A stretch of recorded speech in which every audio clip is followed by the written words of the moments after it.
सिकंदर आज़म, दुनिया का फातेह, एक उनका ही दास्तान। तारीख में चंद ही ऐसे अफराद हैं जिन्होंने दुनिया को बदल कर रख दिया। इनमें से एक नाम सिकंदर आज़म का है, जिसे दुनिया द ग्रेट कहती है। एक नौजवान जिसने 20 साल की उम्र में तख्त संभाला और 30 साल की उम्र तक दुनिया के बेशतर हिस्से को फतह कर चुका था। लेकिन इसकी कहानी सिर्फ एक फातेह की नहीं, बल्कि हिकमत, जुर्रत और एक गैर मामूली विजन की भी है। आज की वीडियो में हम जानेंगे कि सिकंदर आज़म कौन था, इसकी अजीम फतूहात की कहानी क्या थी और क्या वाकई वो नाकाबिले शिकस्त था। सिकंदर 356 कब्ल मसीह में मकदूनिया में पैदा हुआ, जो इस वक्त यूनान के शुमाल में एक ताकतवर रियासत थी। इसका वालिद फिलिप दुवम एक बहादुर बादशाह और जंगजू था, जबकि इसकी माँ ओलंपिसा ने इसे बचपन से ही ये सिखाया कि वो गैर मामूली तकदीर रखता है।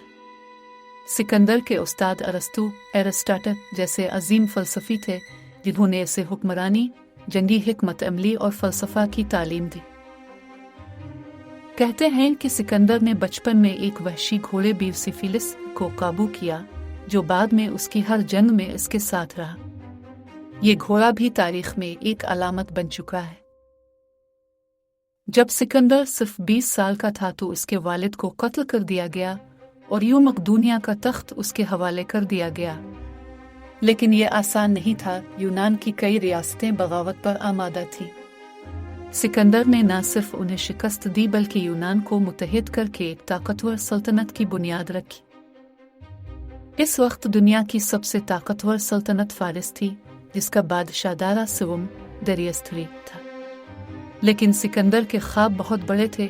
उसने फैसला किया कि वो फारिस को फतह करेगा। 334 कब्ल मसीह में उसने अपनी 35,000 फौज के साथ एशिया माइनर, मौजूदा तुर्की, पर हमला किया।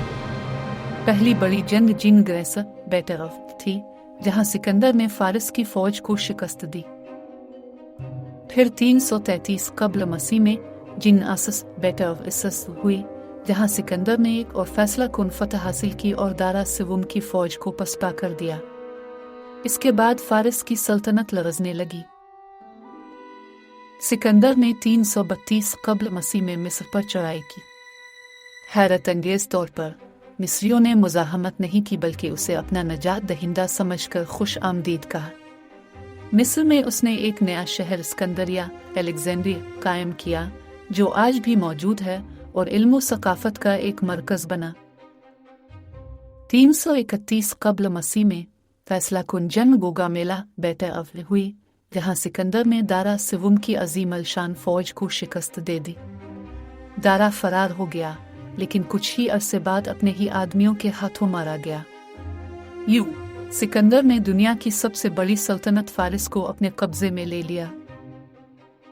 सिकंदर का सफर यहाँ नहीं रुका। 326 कब्ल मसीह में वो हिंदुस्तान में दाखिल हुआ। इसका सामना राजा पोरस से हुआ, जो एक ताकतवर हुक्मरान था। दरियाए जिहलम की जंग बैटरफ में सिकंदर ने बहादुरी दिखाई, लेकिन राजा पोरस की मुज़ाहमत ने इसे हैरान कर दिया। जंग के बाद सिकंदर ने राजा पोरस को इज्जत और एहतराम के साथ वापस इसका इलाका दे दिया। लेकिन यहाँ से सिकंदर के सिपाहियों में बगावत की लहर उठी। वो मजीद जंग नहीं चाहते थे और यूं सिकंदर को वापसी का हुक्म देना पड़ा। वापसी के दौरान 323 कब्ल मसीह में बाबुल, मौजूदा इराक में सिकंदर सिर्फ 32 साल की उम्र में बीमार होकर वफात पा गया। इसकी अचानक मौत ने इसकी सल्तनत को टुकड़ों में तकसीम कर दिया, क्योंकि इसके बाद कोई भी इतना मजबूत लीडर नहीं था जो उसकी वसी सल्तनत को संभाल सकता। सिकंदर आज़म को तारीख का सबसे बड़ा फातेह कहा जाता है।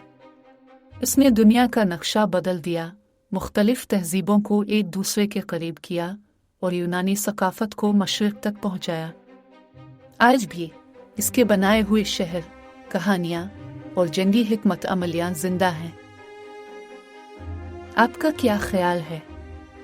क्या सिकंदर वाकई दुनिया का सबसे अजीम फातेह था?